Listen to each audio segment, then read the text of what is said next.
Right, so today we're diving into a very intriguing topic. Let's call it the evolution of British boarding schools, a double-edged sword of tradition and trauma.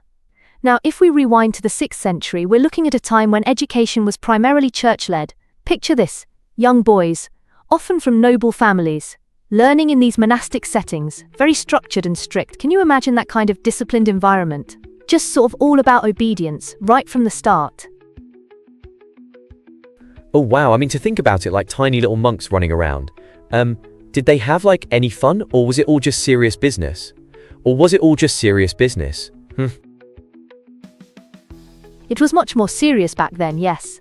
You see, by the medieval period, these schools really took on the role of central educational institutions. I mean, we're talking about a residential learning experience that was highly structured, but with the development of endowed grammar schools between the 14th and 16th centuries, places like Winchester and Eton started to emerge, not just educating the wealthy, but also poor and orphaned boys. A real blend of social classes, if you will.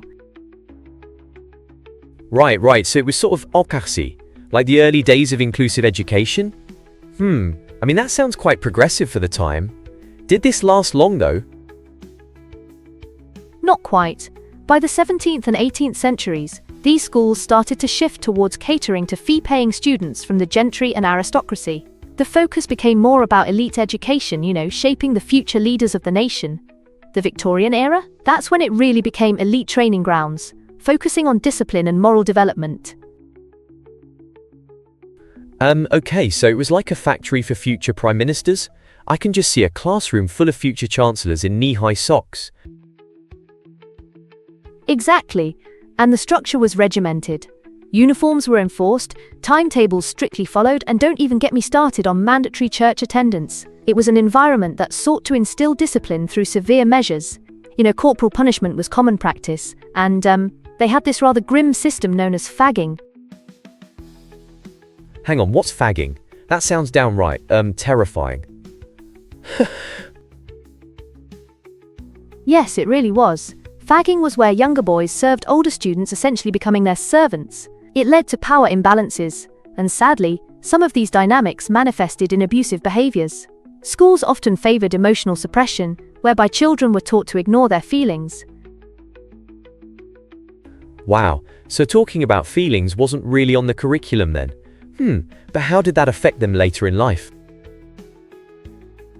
It's fascinating but also sad. Numerous anthropological studies argue that separating children from their families like this disrupts emotional development, problematic when it comes to forming trust and identity. The boarding schools before 1975 had this institutional approach to education, prioritizing hierarchy over emotional intelligence. Right, so they were kind of like emotional robots. And what happened when everything started changing in the 70s? By the mid-1970s, things began to shift, thanks in part to burgeoning child rights movements. There was this newfound scrutiny on educational practices, which led to reforms safeguarding legislation, for instance. But despite those changes, the fundamental idea of removing children from family for long-term education is still contentious today. So it's a bit like trying to fit a square peg in a round hole then? Learning's supposed to be nurturing, not about following orders, right? Exactly. The legacy of those institutions has been a complex one.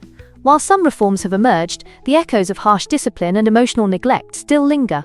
It really does influence ongoing discussions about children's rights and what we should expect from our educational systems today. I can't help but think about how modern boarding schools are different. Do they still have the same culture, or have things really changed?